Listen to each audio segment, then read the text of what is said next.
Bom, mas, Fernando, o tema de hoje é interessante porque... Muito. O que eu vou mostrar aqui hoje no programa mostra uma face pouco conhecida, porque geralmente as pessoas que estão nos escutando ou nos vendo, né? Tem aquela coisa assim das pessoas que passaram por essas experiências de tanto travar em contato com os tripulantes ou como de entrar dentro de uma nave, acha que a vida daquela pessoa parou ali, né? Naquele momento. Só que acontece fatos após o contato que muda radicalmente a vida das pessoas, né? Muitas delas para o bem e muitas para o mal. Acaba atrapalhando a vida pessoal, vida profissional, né? Inclusive até de ufólogos. Teve muitos ufólogos de nome que tiveram que até mesmo sair do cenário devido a problemas pessoais com família, né? Mas eu vou pedir aí para a nossa editora, aí, a Amanda, colocar a imagem número 1, a foto número 1 do João Caiana, que é um caso que eu já falei aqui no programa, que ali na foto mostra eu e o João Caiana em 2012. Ele e a família inteira foram levados para dentro de uma nave lá em Turama, no Triângulo Mineiro, no ano 2000, 13 de dezembro de 2000. Eles estavam voltando do sítio, eles viram uma nave, pararam o carro e na hora que eles assustaram, eles viram um ser do lado de fora. A temperatura caiu. Na hora que eles acordaram, eles já estavam dentro da nave. Meu Deus! A única que ficou consciente era a neta dele, a Lavínia, que tinha 4 anos à época. Hoje ela já está com mais, né, de 20 e tantos anos. Eu fui lá em Turama e ela estava com 18 anos, mais ou menos. E ela relatou para mim, né, que ela foi a única que ficou lúcida dentro da nave. E ela viu os seres fazendo lá procedimentos médicos com o pessoal da família dela. Então, o que acontece? Ali o Fusca, tá vendo? Que o Fusca, ele foi levitado da estrada e percorreu um trajeto de mais de 300 metros.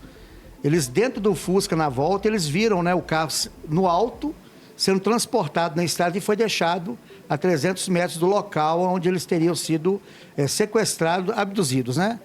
Essa palavra abduzida, que o Albert não gosta muito, é uma palavra que agora que está começando a aparecer nos dicionários, fazendo uma alusão à ufologia, né? Mas que não deixa de ser sequestro com violência. No Aurélio já tem a tradução sequestro com violência. Tá? Ali naquela foto que tinha do lado do Fusca, né? Interessante que o Fusca foi vendido depois para um amigo dele, tá vendo lá? Ó? Ali é o camisa vermelha olhando o Fusca. E ficou uma mancha em cima do Fusca, que ele lavou, ficou 2 semanas tentando tirar a mancha. E nada. Aí custou, saiu. Ou seja, se tivesse ali um pesquisador ter ido ao local para recolher amostras daquilo, as peças do Fusca que queimaram foram jogadas fora. Então, quer dizer, mas o interessante do caso do João Caiana é que vai entrar no contexto do programa hoje, que o Albert sabe até mais do que eu com relação ao Emily Bianca. O contato, geralmente as pessoas guardam uma memória traumática do fenômeno. No caso da Bianca e do Hermínio... Não, mas fala aqui do João Caiana, o que aconteceu com ele. No caso do João Caiana, ele ficou com memória traumática também, só que ela foi igual uma espécie de sal de fruta, ela foi se dissolvendo através do tempo. E é o que acontece com a maioria das pessoas. Porém, elas não deixam de levar dentro delas, né, em sua memória, mas um certo déjà vu, né, que às vezes ele está dentro de um ônibus, ou dentro de um carro, de repente acontece alguma coisa, salta aquela imagem que faz a pessoa lembrar de alguma coisa estranha que aconteceu com ele dentro da nave, mas que ainda sofre um certo bloqueio. Então, se essa pessoa... Fala-se muito em hipnose, o Paulo não acredita muito em hipnose, eu também já estou começando a ter minhas dúvidas, né? Porque existe muita... como é que se diz, Paulo? Muita... não, na realidade, é porque a hipnose na ufologia, ela é vista assim com muito receio, tanto até mesmo no lado jurídico. A hipnose não é aceita, né, como fator jurídico válido.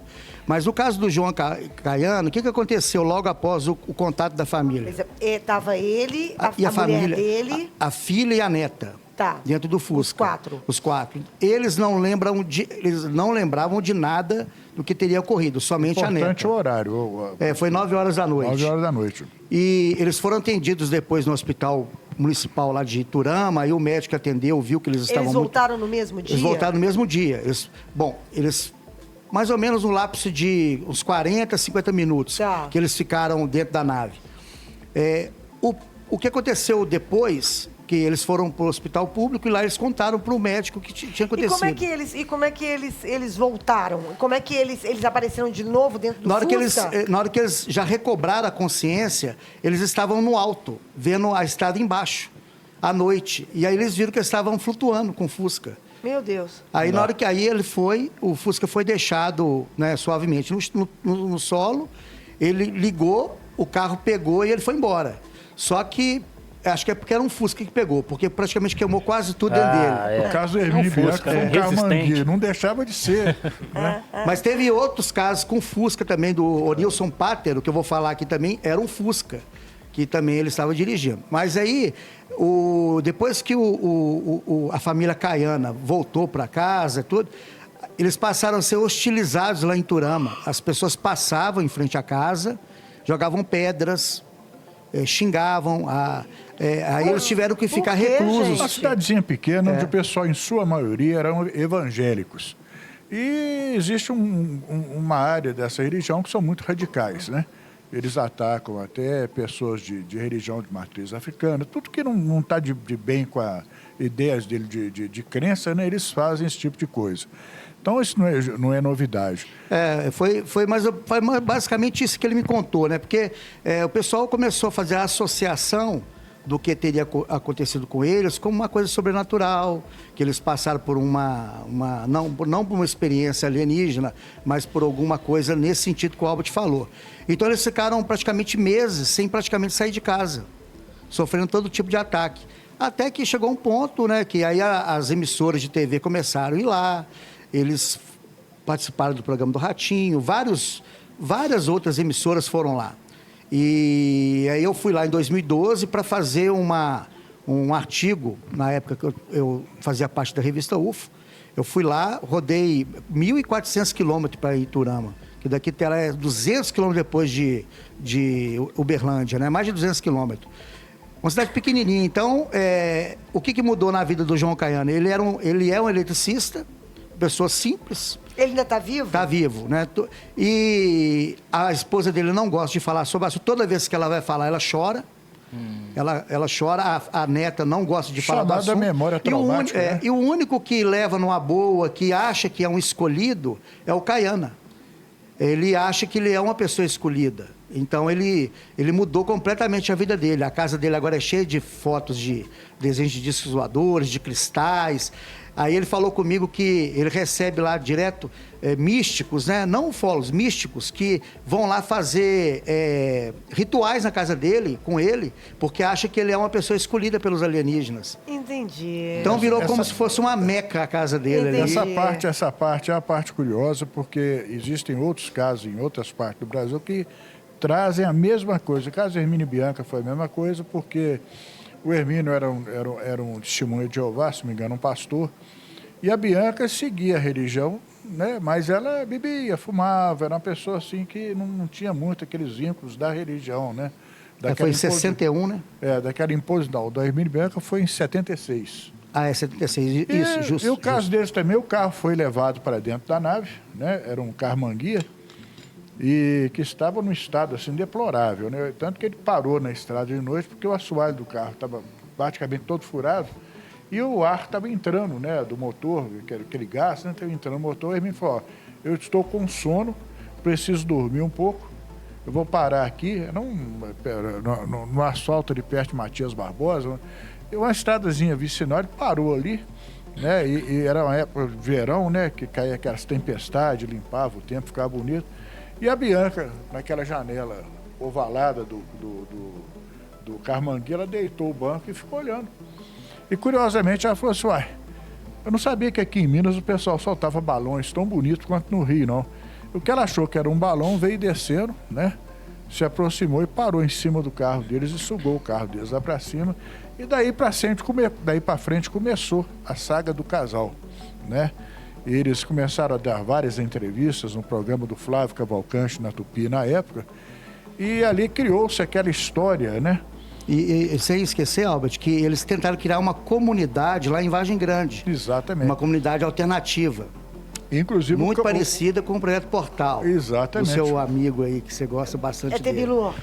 Tebilu. É uma coisa muito parecida. Ou seja, Urandir. Então, quer dizer, aí eles desencadearam para essa... Meu amigo é sacanagem. Seu amigo íntimo, de tomar café em casa. Você sabe que eu estou brincando com você, Fernandinho. Como é que é a voz, Totó? Busquem conhecimento.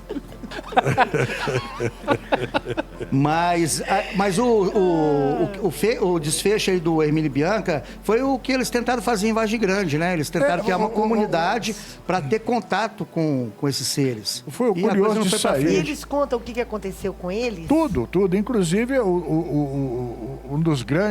das grandes partes desse caso foi o diálogo que o Hermínio teve com o extraterrestre, né? Depois que eles ligaram aqueles fios, aquele capacete de tradução, era um de cada vez, não dava para falar os dois.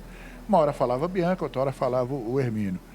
Então o Hermínio ainda estava muito assustado com a coisa, vendo aqueles seres muito parecidos com a gente, mas de uma aparência assim meio amedrontadora, né? Ele perguntou, mas e Jesus lá no seu planeta? E Satanás, como é que é? Aquelas coisas que, né? Entra em confronto e o Hermínio, o extraterrestre, falou assim, quem é esse? Satanás, né?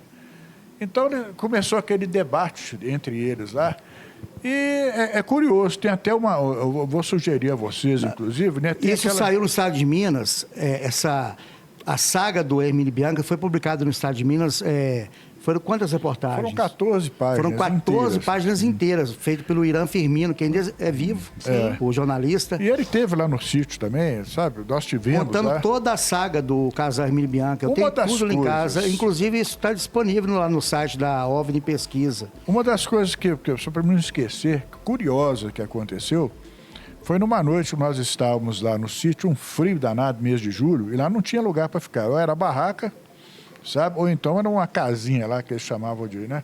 Ela tinha, eu acho que 5x5, né?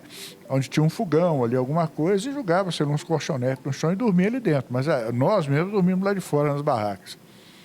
Eu me lembro que a fogueira estava acesa, a Bianca andando nervosa de um lado para o outro e tudo, até que o Alberto gritou, falou, Bianca, afinal de contas, o que está acontecendo que você está aí totalmente...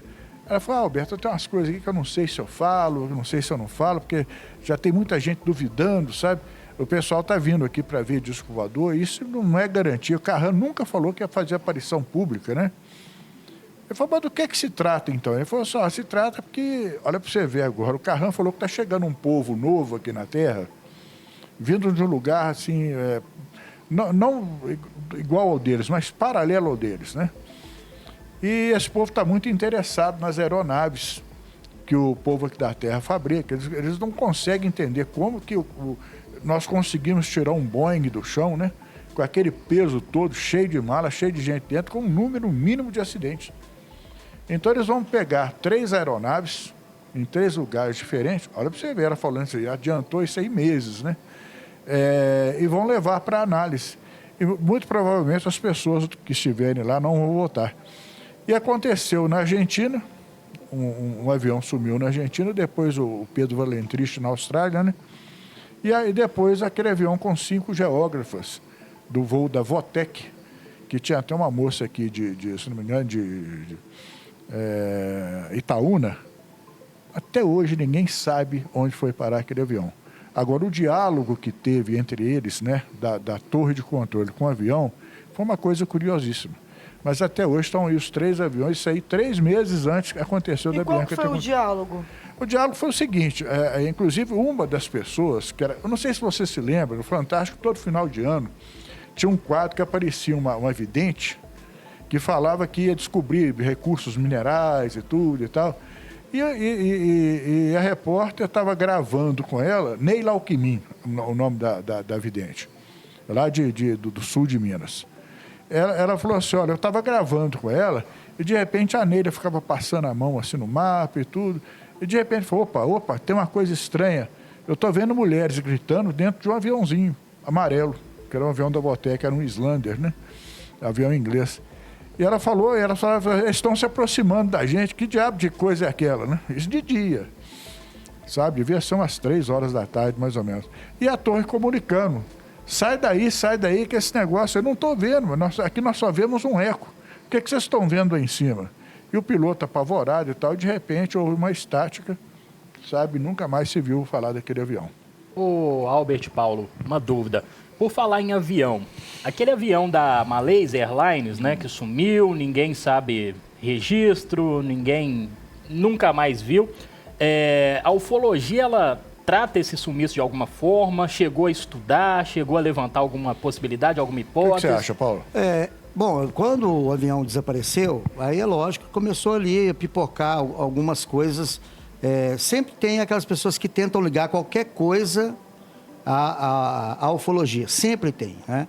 Mas, pelo que eu acompanhei na mídia especializada mesmo da ufologia, não teve nenhuma associação direta ao caso. Sim. Até porque foram encontrados alguns pedaços, né, da fuselagem do avião, alguns bancos, destroços, cadeiras, né, alguns destroços, que notadamente eram daquele avião. Eu acho que eles não encontraram, não. Não? Não encontraram, não. Eu não sei porque eu não acompanhei bem esse caso, mas na área Eles militar... fizeram agora há pouco tempo um documentário. E Eu não até foi- assisti. Até agora eles não descobriram nada, não. Eu tenho umas fotos lá de uma reportagem que saiu, foi publicada até no jornal Le Olha aí, Monde. Totó. Oi. Dá uma confirmada aí. É porque Filma- quando ele Se desapareceu... eles Alguns acharam, destroços se eles foram acharam mais encontrados. alguma coisa do Malaysian. É porque Agora quando ele surgiu essa dúvida desapareceu, aqui. sempre pipocava assim. Quando eles descobriam qualquer coisa, eles tentavam ligar ao avião. Porque é um sumiço inexplicável mesmo. Então, achavam um pedaço de fuselagem, aí tentavam ver, Às mas vezes um aí sinal, né? faziam, né? O que eu sinal. vi foi que eles Eu acho que a encontraram. fuselagem não era do Não, avião, não era encontrou, do não. Malaysian, Então, não. se não é desse avião, então... Mas aí na área militar fica tem aberto. vários casos em que aviões tentaram perseguir. Né? Inclusive, a gente está fazendo um especial que vai sair daqui uns 4, 5 meses sobre a noite oficial. Que nós vamos detalhar alguns casos desses de perseguições de aviões militares. Curioso o caso, só uma palhinha para o próximo bloco, o Triângulo das Bermudas, por exemplo, sumia muito avião, muito navio, muita coisa. E hoje não soma mais nada. Será por quê? Acho que sobre o Triângulo das Bermudas. Eu quero saber qual que é a sua teoria, Paulo Verne. Não, na realidade é o seguinte, quando esses aviões, navios desapareciam ali no Triângulo das Bermudas, né? Foi no período de guerra, né? Que a gente estava atravessando, na década de... Ali foi o quê? 60, 60, né? 50, 60 e 70. Então, assim, era toda semana um avião desaparecia, um navio desaparecia. É uma região do mar muito agitado e condições climáticas severas. Na época, os aviões e os navios não tinham, né, um sistema de sonar muito bom. Eles não tinham, igual temos hoje, né, os navios, 3 ou 4 dias de previsão de tempo. E aquilo ali é uma região que tem percepção. Você vê, os furacões todos passam por ali. até hoje é uma região evitada, até com os navios modernos é uma Precisou região fundar evitada. muito navio para o povo evitar o lugar, né? Mas E pode ver que muita lancha, muito iate, que na verdade eram esses pessoal que praticava o ilícito, tráfico de droga, tráfico de pessoas, que eles falaram assim, nós fazemos, mas não vamos ter que fazer um risco danado, porque passar no meio daquele coisa ali é um risco de desaparecer, e muitos desapareciam. no filme Contatos Imediatos, do Spielberg, ele colocou logo no início os aviões da Esquadrilha 19 que desapareceram no Triângulo das Bermudas. E a ufologia, durante décadas, associou o desaparecimento desses 5 aviões que eles foram levados por discos voadores, né? Só que eles foram encontrados no fundo do mar, assim como várias outras embarcações. No livro do Carl Sagan, O Mundo Assombrado pelos Demônios, ele fala muito bem que navios afundam, aviões caem. No dia que um trem desaparecer, aí eu passo a acreditar. Então, o Triângulo das Bermudas porque na época os equipamentos eram ruins, né? Eles não tinham muita capacidade. Por isso que Tem todo muitos sentido. E só fechando, eles falam, mas por que muitos não foram encontrados? Porque a maioria afundou numa região de águas mais profundas. Que é E não vale a pena procurar. Aquela região de São José ali e tudo. Então, ali Tem realmente é sentido. difícil. Mas dando sequência aqui, eu vou pedir para colocar a imagem número 2 do Hermelindo Coelho, que é o Hermelindo. A gente já falou do caso dele aqui, então a gente não vai entrar assim, em detalhes, não. Aquela foto ali eu tirei dele 2 anos antes da morte dele. Foi a última foto que ele tirou. O Hermelindo, aqui em Vargem Grande, em 76, foi isso mesmo, 76, ele travou uma luta corporal com um ser que tentou agarrá-lo e levá-lo para dentro de uma nave. E depois... Foram 2 seres. 2 seres, né? mas só um que lutou com ele. O E outro tentou colocar um gancho. Ao microfone. O outro tentou colocar um gancho no pé dele e conseguiu. Mas logo depois ele sumiu e os dois continuaram, né, E brigando. o Hermelindo, ele começou a ser içado para dentro da nave, e aí ele conseguiu bater o pé e caiu numa altura de mais ou menos 3 metros, em cima de uma... Aquela parte que tem aquele círculo onde ele entra, ele entrou com uma perna e ficou com a outra pro lado de fora. Então ficou Entendi. Foi ali que ele soltou e caiu em cima do canavial. Se não fosse aquilo, ele estava morto. Aí depois desse contato, né, que é uma coisa bem extensa... Isso é onde? Em Vargem Grande, aqui em Baldim. Tá. Foi em Jardim de 77. Baldinho, que é. E aí o que aconteceu pós o contato? Segundo a esposa dele, a dona Neide, né? Ele passou a não prestar, segundo ela, né? Aos trabalhos manuais, que ele também mexia com a roça e tinha uma pequena venda, onde foi no local da venda que ele, né, travou a luta com o senhor, né? Exatamente, no fundo da venda que dava 50 metros a casa dele lá no fundo. E foi onde eu tomei aquela cachaça com escorpião dentro.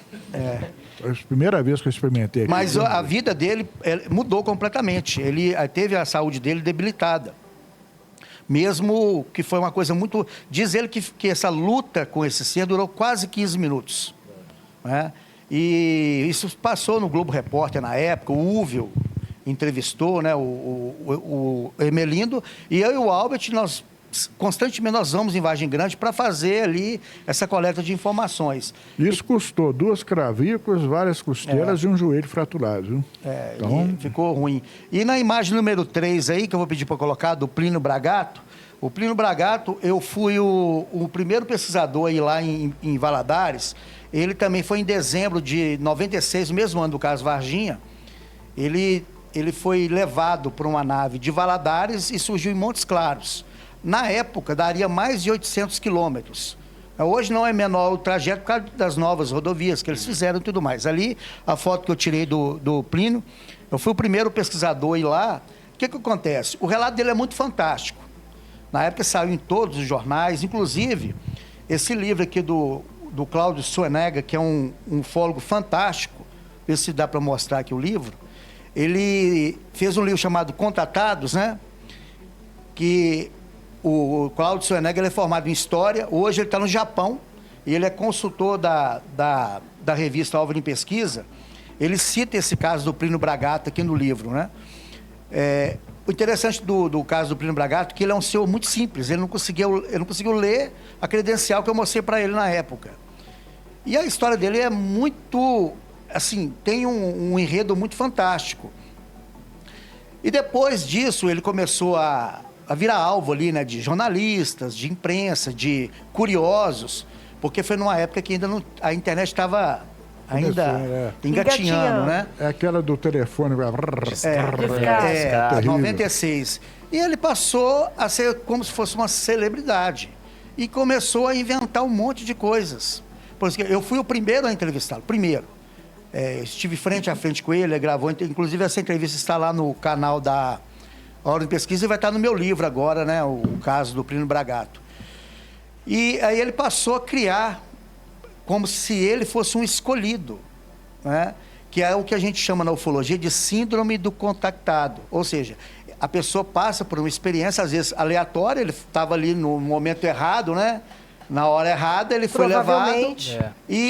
Só que na cabeça dele, ele pensa, poxa, dentre milhares eu fui, então eu sou um escolhido. Né? Só que acontece o inverso, né? Vocês acompanham o que a gente fala durante mais de um ano, as experiências, 99% não são com desfecho amigável, né? Os traumas são muito grandes, seja eles físicos ou psicológicos, ou os dois. Eu imagino que sim.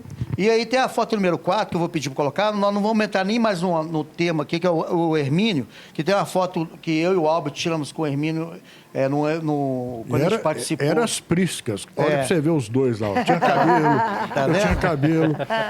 Ali antes do Hermínio falecer, né? Ele faleceu poucos anos depois disso aí. Ele participou com a gente de um programa de televisão. E aí a vida do Hermínio mudou completamente. Passou de um ex-pastor de Testemunho de Jeová para palestrante sobre... Esse Hermínio é o da Bianca, Bianca, né? o marido da Bianca, aí já estava separado da Bianca. A Bianca escreveu um livro, né? Escreveu um livro. Inclusive, eu vou dar uma dica para vocês aqui. Vocês entram, se querem conhecer essa história com mais detalhes, tem no YouTube, tem um negócio chamado As Possibilidades do Infinito. Vai do número 1, eu acredito que o melhor é até o número 14, que ali dali para frente começa devagar demais, mas aí vocês vão conhecer toda a história narrada, e sabe, é até gostoso de ouvir, porque não são coisas cansativas, né? Mas eu duvido que as pessoas resistam, né, a não ouvir tudo de uma vez. Mas então, é interessante. Você vê, Fernando, aqui eu fiz um parênteses aqui, que é o seguinte, a maioria desses casos foi em 76. Por exemplo, o caso do Hermínio Bianco foi em 76, o caso do Hermelindo foi em 76, e coincide com o início... Lá nos Estados Unidos, o Travis Walters coincide também. com o início dos eventos da Operação Prato, que começou no Maranhão, na Ilha do Caranguejo, onde um pescador foi morto por uma luz misteriosa, né? E aí ali que começou todo o enredo que deflagrou a Operação Prato. Então, quer dizer, o ano de 76 foi assim, foi o início de tudo isso. E aqui em Minas Gerais aconteceram vários casos, e também no Ceará. Né? O caso do Barroso, acho que foi em 76, Barroso, né? E aí na foto número 5, vou pedir para colocar aí, tem uma foto aí que o Albert tirou. Essa foto aí é uma foto histórica que o Albert conseguiu registrar, do Joaquim Eloy, que ficou cego após observar um OVNI. Aquele que está com chapéu. E o Ocilo, que foi levado para dentro de uma nave, ficou desaparecido por várias horas e voltou com uma espécie de um adesivo na testa. Era um botão, ele falou que era uma espécie que de deixou botão. Um furo na testa dele. Que isso? E lá no... e eles gozaram, porque eles pegaram ele por volta, quase no anoitecer, e levaram ele. E quando devolveram, colocaram ele em cima de uma pedra, à beira de um córrego, que se ele tivesse caído, ele muito provavelmente teria machucado muito, porque ele já não enxergava muito bem. Um senhorzinho né? pequenininho. Então a mulher dele é que achou, ela falou assim, eu passei a mão num feixe de bagaço, que é esse negócio de cana, né? E saía para a madrugada fora caçando. Eu estava ouvindo um gritozinho, aí veio um homem a cavalo, um colega nosso aqui, que conseguiu levar a gente até lá. Então, quer dizer, o caso do Ocilo é um caso que a gente coloca assim, a chamada covardia, né? Que se faz com uma pessoa... E ele também passou a ter problemas de saúde depois do contato. E morreu, Deus sabe lá, alguns falam que foi por leucemia, não sei. Entendeu? Bom, aí tem a imagem número 6, do José Gomes Vidal, do caso Sagrado Família, que eu e o Albert também nós conseguimos entrevistar ele em 2020, que é um dos casos mais conhecidos no mundo, o caso Sagrado Família, né? Aquele ser cíclope, né? Que veio, inclusive no meu livro...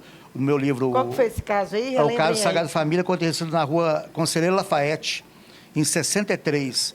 Três amigos, né? 2 irmãos e o José Marcos Vidal. Os outros eram o Fernando e o Ronaldo. O José tinha 7 anos, o outro tinha 12 e o outro 7. Eles estavam no terreiro à noite para limpar um coador de café e viram uma nave redonda com 4 seres dentro, né, Albert? 4, né? Foram 4 seres, eram 2 mexendo em controles e 2 mais nisso, atrás. Um raio de luz desceu um ser cíclope, de quase 2 metros de altura, e travou contato com essas crianças, né? Aí tentou pôr a mão no José Marcos, igual aquele que a gente tirou a foto. Aí um amigo dele empurrou ele, né, com medo do ser. Aí eles tentaram jogar um tijolo no ser, aí um raio saiu do peito dele, de uma caixa, e como se o tijolo parasse no ar. Quer dizer, o caso dele é um pouco detalhado, não vou entrar em detalhes aqui, adicionais, mas o que aconteceu? Aí é o pós-contato. A vida deles mudaram completamente, né? O José Marcos, ele é o mais expansivo. Ele lida mais com a situação de uma forma mais tranquila. Já os outros 2 não, né, Albert? Os outros 2 parece que eles eles não gostam muito de falar. Aquela coisa da memória traumática. Sim. É aquele caso que a pessoa... por exemplo, comigo, eu tive o meu contato, os 2 contatos, eu levei a vida normalmente. Só que me veio o efeito contrário. Porque eu vi aquela coisa durante a década de 70, onde não tinha praticamente tecnologia nenhuma para fazer isso, não. Eu não vi coisa além mar, fabricada além mar. Eu vi uma coisa que foi fabricada por tecnologia de um outro mundo ou uma outra dimensão. Eu quero saber mais sobre isso. E de lá para cá, até hoje, eu continuo fazendo isso. Aliás, você nunca contou pra gente essa sua experiência. É. Que O Paulo não gosta de ouvir, pode As ouvir visões. Um tantas dia vezes. você vai ter que contar essa experiência. Ele vai contar, sua semana aí. que vem ele conta. Semana que vem. Semana que vem ele eu vou conta contar isso meus aí. dois. Por que eu entrei na ufologia? É, isso aí. Mas o... Aliás, só fazendo um adendozinho aqui, o Paulo falou a respeito dos contatados do norte e nordeste do Brasil. Eu vou mandar até um abraço para a nossa causídica, Keline, né? Eu pedi para ela averiguar alguns dados que chegaram para mim na noite, onde está acontecendo coisa demais naquela região. E, infelizmente, se nós não estamos conseguindo ir para Montes Claros, você imagina para aquela região lá. É muito longe. Então, mas é coisa demais. Estão machucando pessoas do mesmo jeito. São casos bem recentes e que nós estamos checando. Eu não queria falar isso para o Paulo, porque o Paulo gosta de uma bagunça, eu gosto de um trem mal arrumado. Então, junto os dois, aí vamos lá, vamos. Pronto. Mas só para fechar aqui, lógico que ficou metade aqui para semana que vem. Mas o pós-contato, ele é muito traumático para a gente. Eu e o Albert, a gente foi em Baldim, nós pegamos, até mostramos aqui no programa, eu não vou lembrar, acho que é o senhor Arnaldo, que estava pilotando uma moto à noite, para ir na fazenda Exatamente. Galo Gigante, e ele foi perseguido por um OVNI gigante, né? E aí ele bateu a moto da esposa dele, danificou a moto e tal. E aí ele ficou praticamente 5 meses sem sair à noite. E o trabalho dele exigia isso. Ele tinha que ir à noite lá na fazenda verificar como é que estavam as aves, né? E ele ficou 5 meses, ele deu tipo um trauma nele de sair à noite. E esse trauma, ele foi também notado pelo Úvio Brant Aleixo, né, o falecido, que é uma coisa muito comum na área rural, das pessoas que passaram por essas aproximações, de estar ali à noite, serem perseguidos, né? A Violeta, lá em Tabuleiro, que nós entrevistamos, uma senhora simples, uma casinha pequenininha, ela falou assim, olha, depois que eu fui perseguida, ela foi pegar ela foi num lugar para tirar mel, ela e o filho dela. Só que aí começou já, por volta de 5h30, começou a escurecer, ela viu uma bola de luz muito grande e começou a perseguir ela e o filho dela. Eu falei assim, depois disso, eu nunca mais saí à noite. Aí o Geraldo de Fátima, por exemplo, é outro. Lá no canal, eu tenho uma entrevista completa com ele, lá no canal da Ordem Pesquisa também. Sim. Nós vamos ver a entrevista que, quando ele estava sendo sugado pelo aparelho, a mulher dele pegou ele pelas pernas, e eles foram levados, mais ou menos assim, uns 50, 100 metros, né? Atravessando o córrego. E Esse depois caso também está no livro também, dos invasores. ele falava assim, eu não conseguia sair à noite. Era eu botar o pé para fora, lá vem o troço lá. Ele falava, lá vem aquela coisa lá. Ele falou, eu não podia nos cruzeiros rezar com as pessoas, porque a luz vinha me seguindo. Entendeu? Então é curioso, vocês dão uma chegadinha lá na Ordem Pesquisa, ou então lá no canal ufológico, vocês vão ver que a história está ali e não é de brincadeira. Esse povo realmente passou por maus bocados, sabe, maus momentos. E esses seres, igual eu estou te falando, se vocês estão pensando em fazer vigílias noturnas em lugares de alta incidência, cuidado. Acampe, mas procure um lugar de fuga, porque não é brincadeira, viu?